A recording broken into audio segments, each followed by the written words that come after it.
One nation one syllabus की भी तैयारी सरकार कर रही है। तो स्टूडेंट को कोई लाभ नहीं मिलता है और वो पढ़ाई पाठ्यक्रम सब में एक जैसे जुड़े रहे। उनमें 50% वेटेज देने की बात है। बोर्ड के जो बच्चे थे उनको नुकसान हो रहा था। वन नेशन वन सिलेबस की जो बात हो रही थी उस पर सहमति कुछ स्टेट नहीं मान रही जी। कितना सीख पा रहे हैं सरकारी स्कूलों में, specially one nation one syllabus कोई टाइमलाइन तय की है सरकार? टाइम 1 या 2 सालों के अंदर ये यूनिफॉर्म सिस्टम है पूरा देश में।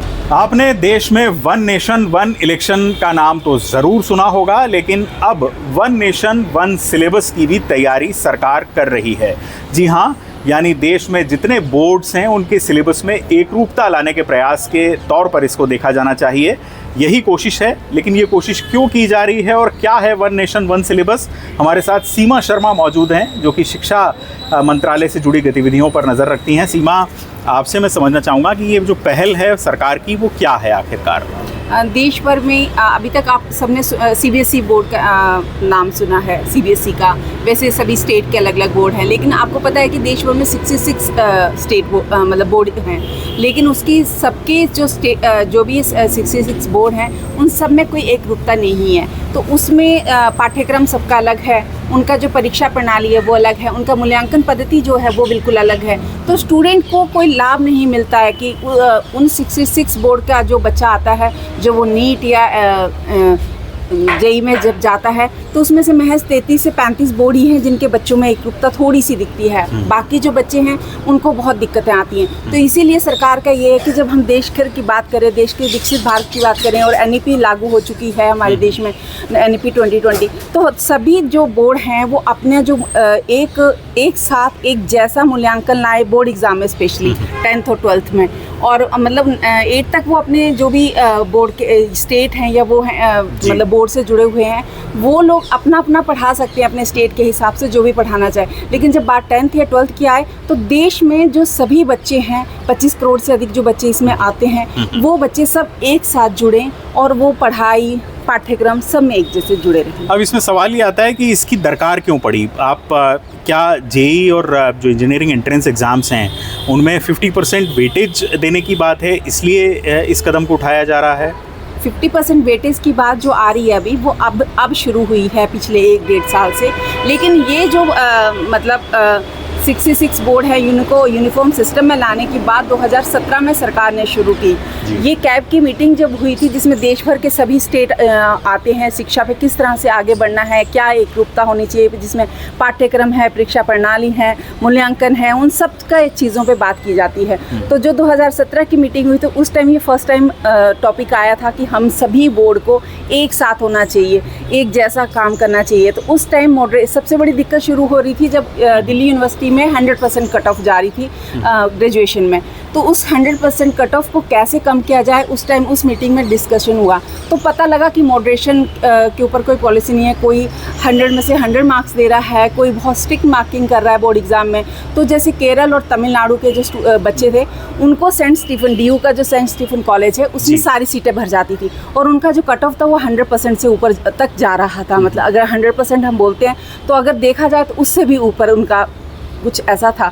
तो बाकी स्टेट के जो बच्चे थे, बाकी बोर्ड के जो बच्चे थे, उनको नुकसान हो रहा था। तो मॉडरेशन पॉलिसी पे उस टाइम सहमति बनी, लेकिन एक जैसा सिलेबस है ना, वन नेशन वन सिलेबस की जो बात हो रही थी उस पर सहमति कुछ स्टेट नहीं मान रही थी। जी, अब मैं आपसे ये पूछना चाहूँगा कि हम जब ये बात कर रहे हैं कि IIT या JEE में प्रवेश के लिए 12th के मार्क्स का वेटेज दिया जाए और वो 50% वेटेज हो, अभी तक सिर्फ कंपटीशन के आधार पर ही एडमिशन होते हैं, मैं सही समझ रहा हूँ? बिल्कुल। और अब जब 12th के मार्क्स की वैल्यू उसके अंदर हो जाएगी, तो इसकी आवश्यकता क्यों महसूस की गई कि 12th के मार्क्स की वैल्यू भी इसमें ऐड की जाए?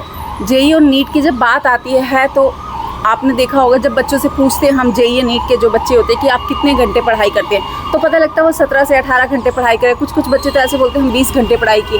तो कोई एक बच्चा ऐसा नहीं मिलता जिसने कहा हो कि हमने कोचिंग में एडमिशन लिया।